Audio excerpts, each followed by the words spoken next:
Hi YouTube, this is my first trying to conceive vlog.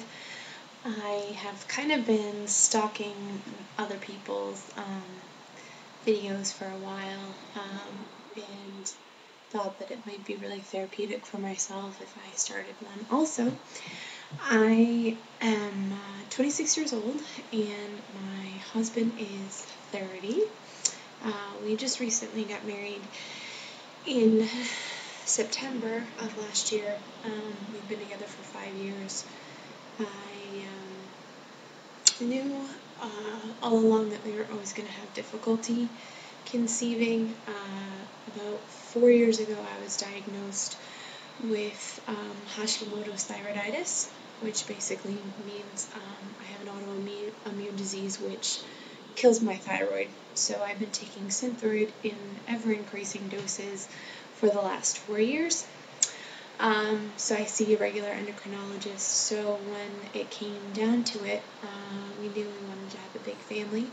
So we decided that we were going to skip a general practitioner and go directly to a reproductive endocrinologist, because I had seen one when we were living back in Philadelphia a couple of years ago, because I was having some issues getting my thyroid and cycles under control, and that's when she diagnosed me with PCOS. So I have Hashimoto's thyroiditis and PCOS.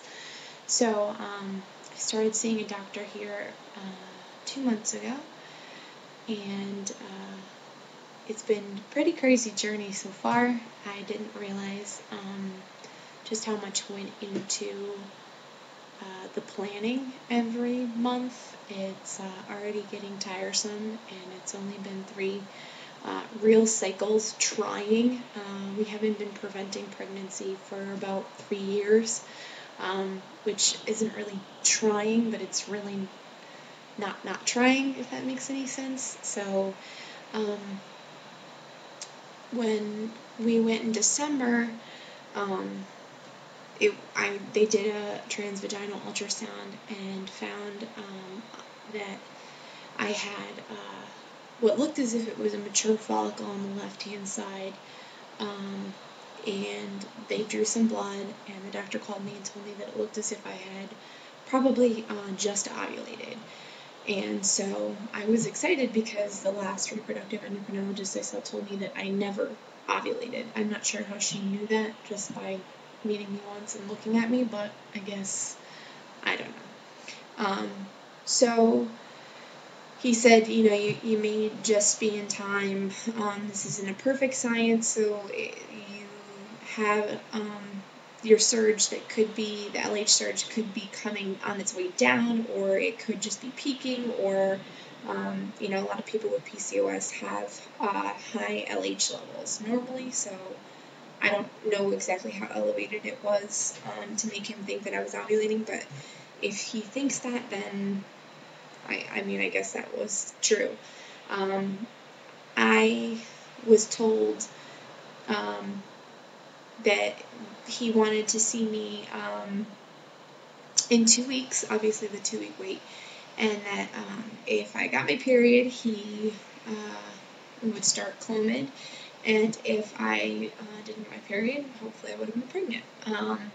So I started spotting about 10 days later, and I fully got my period the day before Christmas Eve, actually. So he wanted me to come in on cycle day 2, which was Christmas Eve, to see if I could start Clomid that day. So I did. The one good thing about my doctor is that it seems like he or his partner are always there. And when I went in, they found out that I had a cyst. What they thought, I don't know, I'm still not clear on this. What they thought was the mature follicle was actually a fluid-filled cyst, I guess, that had that they wanted to drain because I guess it was messing up my progesterone levels, from what I understand. So on Christmas Eve, I had a cyst drained on my left-hand side. which was not pleasant at all. But I was told that once that was taken care of, that we had a much better chance. So I was excited about that, and I started Clomid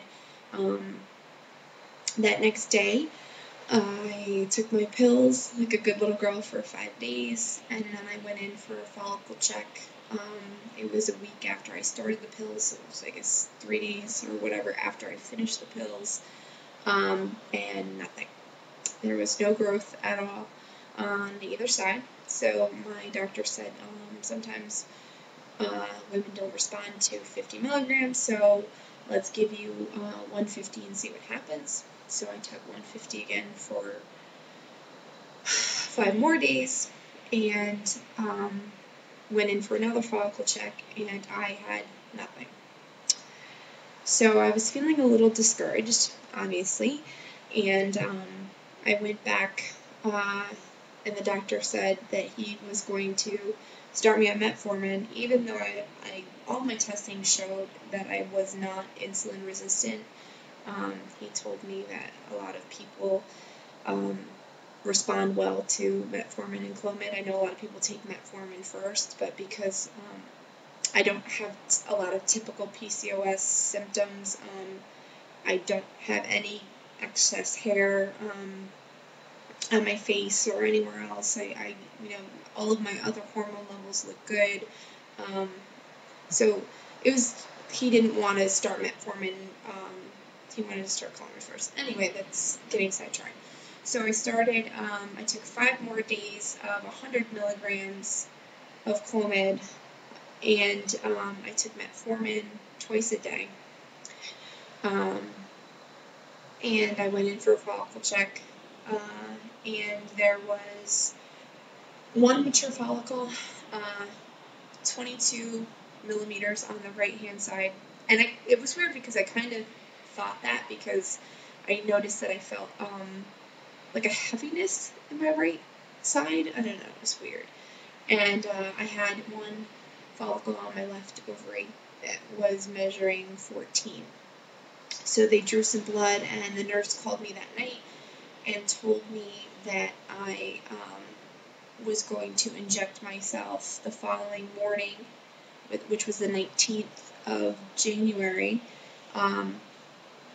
with the Avidril, and then we would time intercourse for the next 4 days. So that's what we did, and now I'm kind of, I guess, in the 2-week wait period. I go in tomorrow for blood work to see how my progesterone is. My husband's semen analysis was good. It wasn't great, but it was good, and they thought that we could possibly be successful with timed intercourse rather than going right into IUI, especially because our insurance doesn't pay for a whole lot, unfortunately, and the sad thing is that I'm a nurse and my insurance still isn't that great, so that's where we kind of are right now.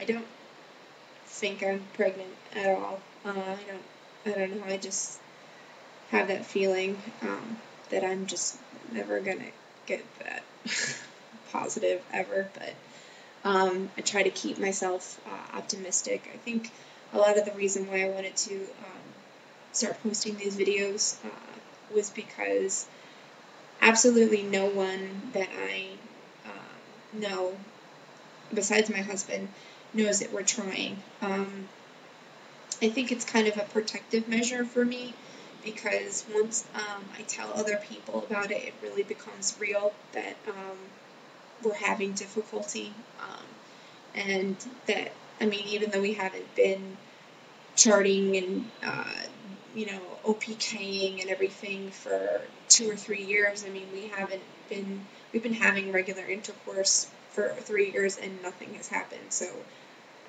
I mean, obviously there's something going on. So I just feel like I needed an outlet to really go through this with other people. So I've gotten a lot of inspiration from those of you who have posted videos and